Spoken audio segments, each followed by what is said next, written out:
Dear students, स्वागत है आपका अमृत सीनियर सेकेंडरी स्कूल के यूट्यूब चैनल पर। आशा है कि आप सभी विद्यार्थी हिंदी का काम ध्यानपूर्वक सुनकर और निष्ठापूर्वक हिंदी की कॉपी पर करते होंगे।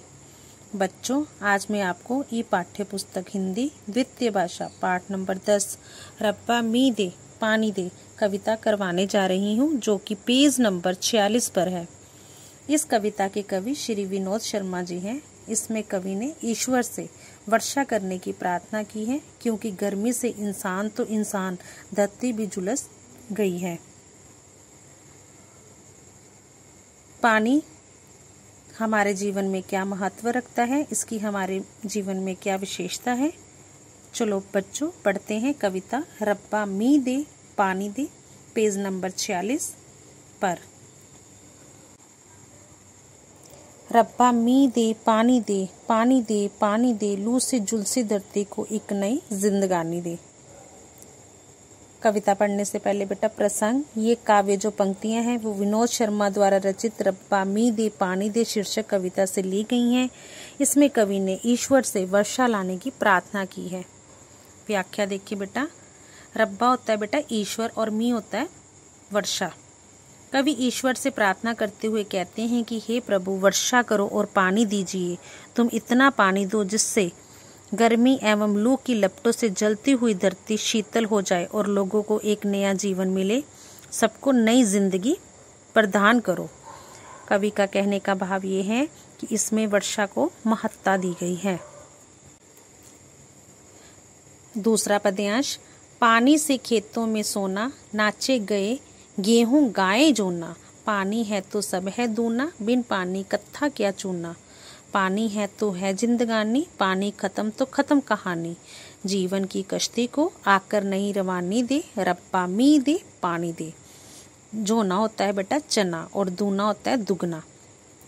इस पद्यांश में कवि जल ही जीवन है, इस बात को बताते हुए प्रभु से वर्षा लाने की प्रार्थना कर रहे हैं कि हे प्रभु, पानी से ही खेतों में सोना उगता है, इसी से गेहूं नाचने लगता है और चना गाने लगते हैं। पानी से ही सब कुछ दुगना होता है, बिना पानी के कत्था और चूना भी बेकार है। पानी ही जीवन है, यही जीवन का आधार है।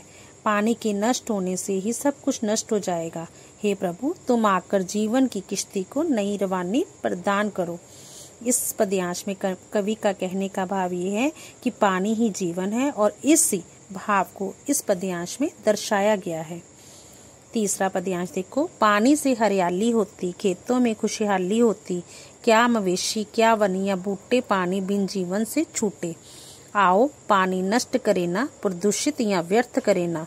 मेरे देश के जन जन को ये सीख सुहानी दे, रब्बा मी दे पानी दे। मवेशी होता है बेटा पशु और सीख होती है शिक्षा। इस पद्यांश में कवि प्रभु से वर्षा लाने की प्रार्थना कर रहा है कि कवि कहता है कि पानी से ही खेतों में हरियाली और खुशहाली होती है। मवेशी यानी कि पशु, वन और पेड़ पौधों का पानी के बिना जीवन नष्ट हो जाएगा। कवि लोगों को प्रेरणा देते हुए कहता है कि आओ हम सब मिलकर ये प्रण लें कि हमें पानी को नष्ट नहीं करना चाहिए और प्रदूषित अथवा व्यर्थ नहीं गंवाना चाहिए। हे प्रभु, इस देश के प्रत्येक व्यक्ति को ये सुहानी शिक्षा दे कि न पानी को नष्ट करे और न ही प्रदूषित करे। हे प्रभु, वर्षा दे। बेटा इस पद्यांश में कवि का कहने का भाव ये है कि हमें पानी को बचाने की चेष्टा करनी चाहिए। चौथा पद्यांश देखो बेटा इसका, चाहे इसका रंग नहीं है, अपनी कोई उमंग नहीं है। उमंग होता है चाह, फिर भी ये जिसमें मिल जाता उसमें रंग में ही खिल जाता। गम में आंखों में आ जाता, गम होता है बेटा दुख और खुशी में यही रुलाता। पर दुख होता है दूसरों का दुख को अपना समझे, हर आंख को पानी दे, रब्बा मी दे पानी दे। इस पद्यांश में कवि ने प्रभु से लोगों में दूसरों के दुख को समझने की प्रार्थना की है।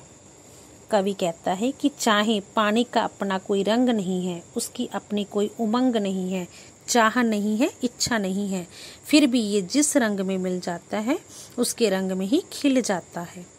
दुख में ये आंखों में आ जाता है और खुशी में रुला देता है।